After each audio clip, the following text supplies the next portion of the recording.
আমি Hasnat শোয়েবা, fashion designer. আমি হচ্ছে শান্তমারিয়াম থেকে ফ্যাশন ডিজাইনে অনার্স মাস্টার্স কমপ্লিট করেছি। তো আমি যখন স্টুডেন্ট ছিলাম বা আমি ছোটোবেলা থেকেই হচ্ছে একটু মডেস্ট ফ্যাশনটাকে খুঁজতাম, যে কোন ড্রেসের মধ্যে একটু মডেস্টি ব্যাপারটা আছে। তো অনেক সময় অনেক ব্র্যান্ডে যাইতাম, অনেক ব্র্যান্ডের ড্রেস পছন্দ হইতো, কিন্তু মডেস্ট ব্যাপারটা না থাকার কারণে আমি ওই ড্রেসটা পরতে পারতাম না বা ওইটা কিনতে পারতাম না। তো তারপরে যখন আমি ফ্যাশনে ভর্তি হই, তারপরেই আমি সেকেন্ড ইয়ারে ওঠার পর আমি বিজনেসটা স্টার্ট করি, যেই জিনিসটা মার্কেটে নাই, যেমন আমি যেই জিনিসটা ফিল করতাম যে মডেস্ট ফ্যাশনের যেই ড্রেসগুলো হয়, যে ইসলামিক পোশাক আবার হচ্ছে ট্র্যাডিশনাল ড্রেস বা ওয়েস্টার্ন ড্রেস, দুইটা ফিউশন করে একটা ড্রেস, ওরকম আমি খুঁজতাম, সেটা আমি পাচ্ছিলাম না।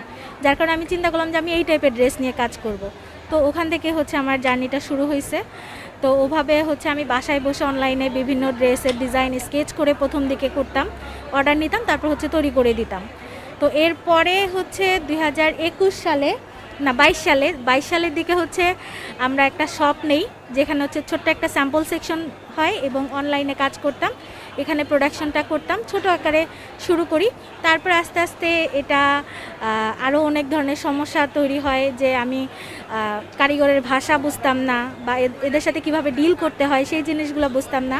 তো এই জিনিসগুলো আস্তে আস্তে আমি আমার নিজের ভিতরে ডেভেলপ করছি, যে এখন আমি সবার সাথে কথা বলতে পারি, এদেরকে চালাইতে পারি, অনেকগুলো মানুষ চালাইতে পারি। তো এরপরে হচ্ছে আমরা আমাদের শিল্পহলিকে আরেকটা স্পেশালিটি আছে, সেটা হচ্ছে কাস্টমাইজড ড্রেস তৈরি করি আমরা।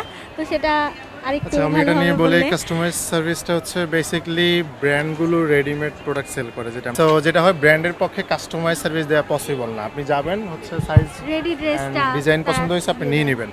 তো শিল্পহলিক চিন্তা করলো যে বাংলাদেশে দেখবেন যে প্রচুর টেইলরিং আছে, টেইলর্স আছে, সেখানে আমরা যাই কি করি, আমার মতো করে একটা ড্রেস বানায় নিয়ে আসি। তো এটা যদি হচ্ছে যে ব্র্যান্ড দেয়, তাহলে কিন্তু মানুষ অনেক বেশি এটাতে আকৃষ্ট হবে। তো সেই মার্কেটটা আমরা বুঝতে পারি এবং তারপরে আমরা কাস্টমাইজ সার্ভিস শুরু করি। তো এটা কেমন, সেটা হচ্ছে যে আমার কাছে আসতে হবে না। আপনি আমার ওয়েবসাইটে গিয়ে শিল্পহলিক.com-এ যাবেন, সেখানে কাস্টমাইজড অর্ডার নামে হচ্ছে একটা অপশন আছে, সেখানে আপনি গিয়ে আপনার যদি পছন্দের কোনো পিকচার থাকে, কোনো ডিজাইন থাকে, কোনো সাইজ থাকে, হোয়াট এভার। যে আমাদের ফ্যামিলি কিভাবে দেখে বলতে হচ্ছে ফ্যামিলি খুবই সাপোর্টিভ আমাদের। আমার ফ্যামিলি মানে আমার আব্বু আম্মু ভাই ভাই যারা আছে সবাই খুবই সাপোর্টিভ, এবং আমার শাশুড়িও খুবই সাপোর্টিভ। আমাদের ছোট্ট একটা ছেলে আছে যার দেখাশোনা পুরোপুরি শাশুড়িই করে।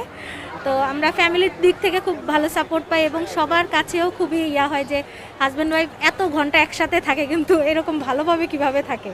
তো আমরা আমরা এই দিক থেকে ভালো আছি, তো সবার কাছেও ভালো আছি। আর আমি আমার এন্ড থেকে বলতে গেলে সেটা হচ্ছে যে কেন আমরা বিজনেসটা করতেছি জব না করে। তো জব আমি করছি, জব ও করছে। হ্যাঁ। ও অ্যাজ এ ডিজাইনার হচ্ছে দুইটা ব্র্যান্ডে কাজ করছে, আর আমি হচ্ছে বাংলাদেশে 7 বছর জব করছি মাল্টিন্যাশনাল কোম্পানিগুলোতে। আমি জিএজআরে জব করছি, জার্মান ডেভেলপমেন্ট কোঅপারেশন, ওখানে ছিলাম প্রায় 5 ইয়ার্স। ব্রিটিশ কাউন্সিলে জব করছি। তো জব করার পরে যেটা দেখলাম যে সোহাইবা হচ্ছে যে এই বিজনেসটা খুব ভালো করতেছে, অ্যান্ড তার অপরচুনিটি আছে বা সুযোগ আছে যে একটা ব্র্যান্ড দাঁড় করানোর, এবং এটা শুধু বাংলাদেশেই ফেমাস হবে না, গ্লোবালি এটা পরিচিতি লাভ করতে পারবে। তো সেক্ষেত্রে হচ্ছে যে আমি চিন্তা করলাম যদি আমি ওর পাশে থাকতে পারি, একটু সাপোর্ট দিতে পারি। So she is working like engine and I am working like চাকা, হুইল।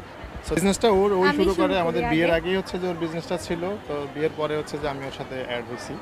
সো আমারও পার্সোনালি বিজনেস ছিল, আমি বিজনেস করার জন্য হচ্ছে আগে থেকেই বিজনেস করতেছিলাম। তো ওর সাথে এসে দেখলাম যে ও এটা করে, তো আমি একটু অ্যাড হই, দ্যাটস ইট। ফ্যামিলি যদি সাপোর্টিভ না হয় এটা খুবই টাফ। খুবই টাফ। অনেকে ফ্যামিলি সাপোর্ট না পায়ও করে, বাট চ্যালেঞ্জিং।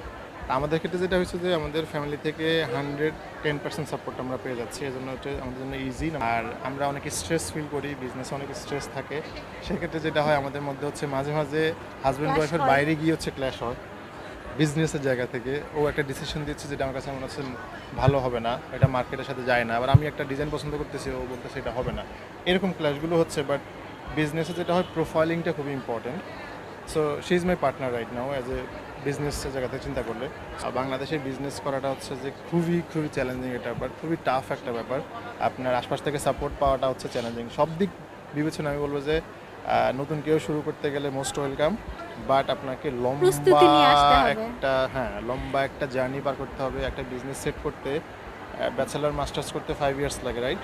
একটা বিজনেসের ব্যাচেলার মাস্টার্স করতে হচ্ছে 5 to 6 ইয়ার্স লাগে। সো এই 5 to 6 ইয়ার্স হচ্ছে যে ফাউন্ডেশন তৈরি করার সময়। ফাহিম থাকার কারণে হচ্ছে আর একটু স্মুথ হয়ে গেছে, কারণ আমি এখন এই জায়গায় যাব, ডিসিশন নিয়ে ফেলছি যাব, কিন্তু আমি একা যাইতে পারতেছি না, আমার একজন সাথে থাকলে আমার যাওয়াটা ইজি হয়। আবার হচ্ছে বিভিন্ন জায়গায় যেই কাজগুলো বাইরের কাজগুলো হয় সেই কাজগুলো দেখা যায় যে ফাইম দেখে, আমি হচ্ছে ইনডোরটা দেখি। তো এই দুইটা কম্বিনেশন হওয়ার কারণে হচ্ছে আমাদের বিজনেসটা একটু ভালো যাচ্ছে। স্মুথলি যাচ্ছে। হ্যাঁ।